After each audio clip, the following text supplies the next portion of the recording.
So GATE 2026 is knocking on the door. And at this moment, yes, you cannot do so many things, like you cannot start a new chapter, but there is something that is the most important thing right now, which if you don't take care of it, it can win your GATE examination no matter how much you have studied.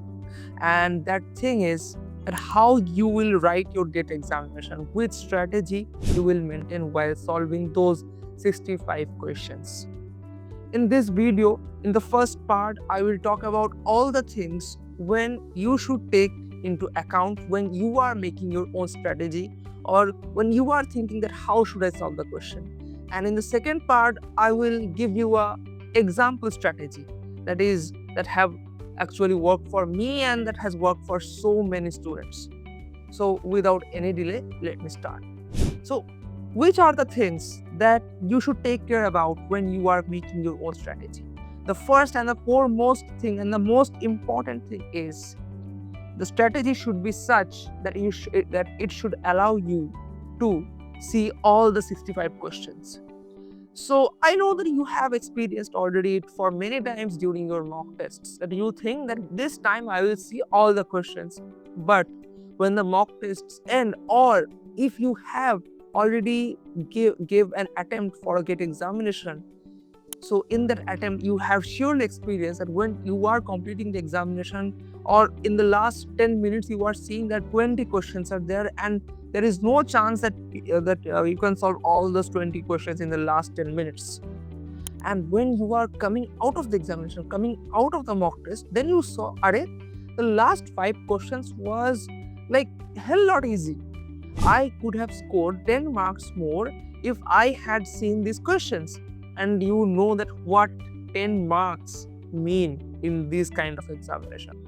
So this is the first and the foremost thing, that your strategy should be such that it should allow you to comfortably see all the questions, each and every question. You shouldn't miss any question that this question was very easy. Point number 2. The strategy should be such that it will boost your confidence. Now, obviously, the first part is that if you have to have a very great confidence, then you have to study enough. You have to have a good level of knowledge. But even after that, when you are seeing that you cannot solve the first question, the second question, the third question, the sixth question, then this may be the case that your confidence may go down. And this is very detrimental.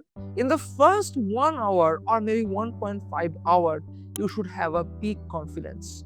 So obviously there is a very well-known trick or a very well-known strategy that in the first hour, solve only those questions which you can solve. Just by seeing, you can tell that, okay, I can solve these questions. And believe me, at least 40 to 50% of the GATE questions will be like that. So your strategy should be such that in the first 1 or 1.5 hour, it should build up your confidence. Believe me, this is very important. Now the third point, obviously I have written down the point here so that I don't miss any point. So the third point, be aware with the calculations. So again, you can see, and I think that you have surely experienced this also, that when you are solving the question, then you are thinking that, okay, if I can solve this question or not. And suddenly the approach clicked into your mind, and at that time, in the excitement, you are not being aware in your calculations. And you have done what? 4 minus 2 equal to 6.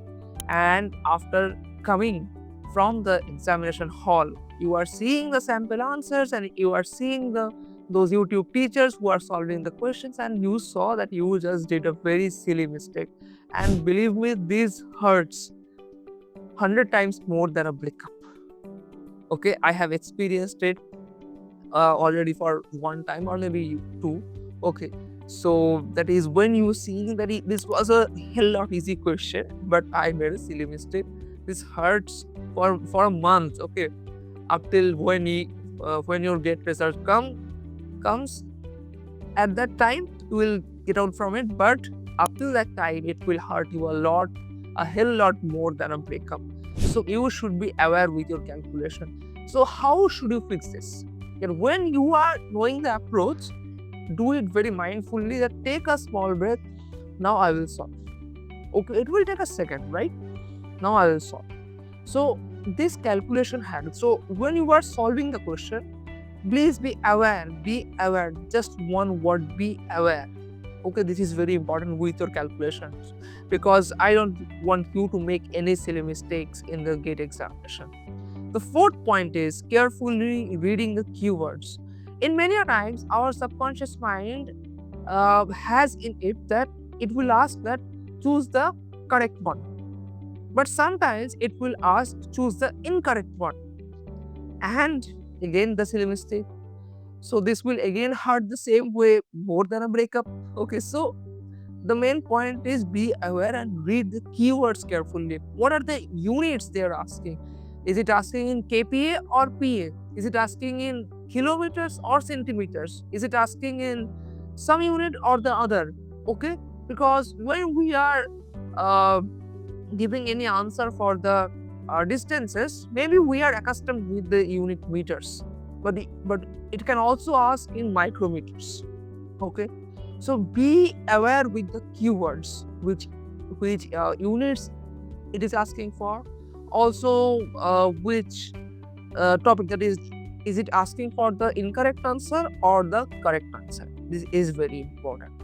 And the final thing, and probably the very important thing, and this I will show in my iPad. I think you can see my screen, iPad screen right now.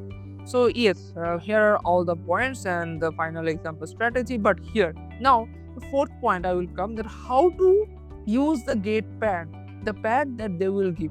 The first thing is that you should be knowing that whether they will give an extra pad or not. Because if you exhaust your first pad, then there will be something very bad if they are not giving any extra pad. So before the examination, if they are not telling it, please ask them that whether they will provide an extra pad if you exhaust your first pad or not. Otherwise, you have to use that one pad very judiciously, because you have to put your all the rough works, you have to do your all the calculations in the one GATE pad. So this is very, very important. Okay, now how to use that GATE pad? The GATE pad will something like a size of this one, and obviously not thick like that, very thin, right? You know that, or you don't know that doesn't matter. Okay, so the thing is that how you should use that. The first thing is that when you are solving any question for the rough work, so maybe you are solving the fifth question, so give this number 5 here, and very big, it should be very big, because this GATE pad will be very untidy, because you are doing here what, rough. So this will be very untidy for sure. So that means you have to give this number a very in a large font, so that you don't miss this number. So likewise, so maybe here we have done some calculation, ln r2 by r1 by 2 pi lk, something like that, equals to h delta t, like that. Okay, maybe this was your question 5, and again you are doing question 6. Now you can ask me that why I should waste my that 1 second or maybe 1 millisecond to write this number. You are not wasting your time. What you are doing is, maybe you are solving the question number 6 and you got some answer, but the answer is not matching with any of the option A, B, C. Then you know that I have this calculation, I am sure this process is right, but maybe there is some calculation mistake. But you don't have so much time to focus only on one question. So you will revisit this question again. Now, when you will revisit this question, what you will do? Will you be starting from again? Will you be starting from the scratch for that question? No. You will come back to this question 6 and you will check your rough calculation. Okay. For that, you will give this number 6 here, or maybe that question number. This is very important, and this is actually life-changing. Believe me, this one trick is very, very. They have helped so many toppers. Okay. So this was all about the 5 things or the 4 things I think I have said. And finally, I will give you a sample strategy that has worked for many.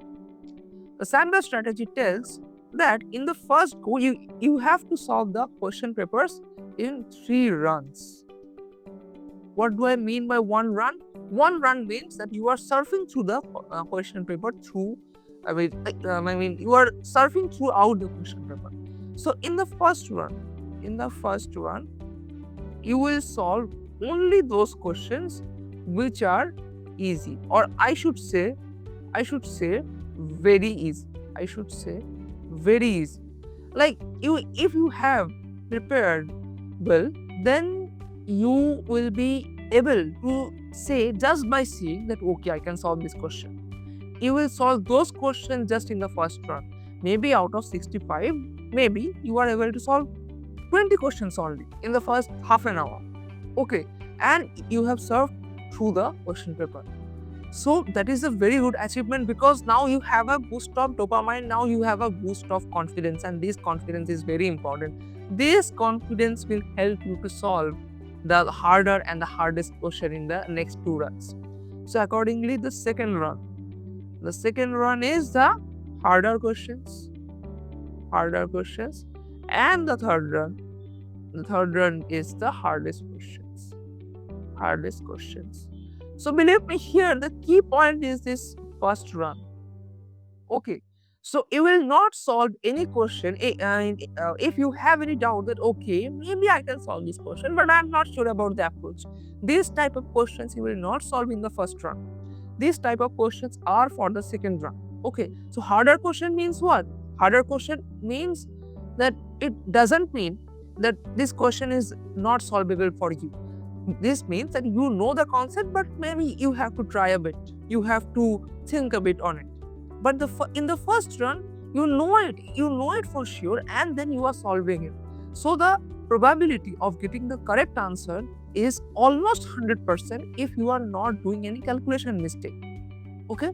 In the second run, this probability drops to 80%. In the third run, this probability drops to maybe 40% or 30%. But when you are in the third run, maybe you have solved at least 35 to 45 questions, or maybe 50 questions. Okay, so this was an example strategy. It has always worked for me. I always go like this, that in the first run I will solve only those questions about which I am a lot of confident. Okay, then I will go for the harder, and then I will go for the hardest. But having said that, please don't copy this strategy blindly. I always say this, you are unique. So is your strategy, so is your preparation strategy, and so should be your gate attempt strategy. So try those strategies in the mock tests. And this is very important again, that if you are thinking that I will just surf through YouTube and I will just come up with one magic strategy that I will follow in the next day in the gate examination, that is not going to happen. You have to have a good level of practice. And how can you have that? By practice, right? How can you have that? By practice. So you have to be accustomed with your sample strategy with at least for 3 to 4 mock tests. If you are seeing that you are comfortable enough, and if the strategy allows you to do those first 4 points, seeing all questions, boosting your confidence, and being aware, reading carefully the keywords, and using the gate pad correctly, then this strategy will work for you sure. So in this last few days, please work on your strategy. This will boost at least 10 to 20 marks for sure. And this was all about this video. And if you think that this guy is trying to do something for you, and if you think that this video will be helpful to GATE aspirants, please share this video with your friends. And for that little chunk of motivation, please like, share, and subscribe. Right? And I will meet you in the next video. Until that, goodbye, take care, and thank you.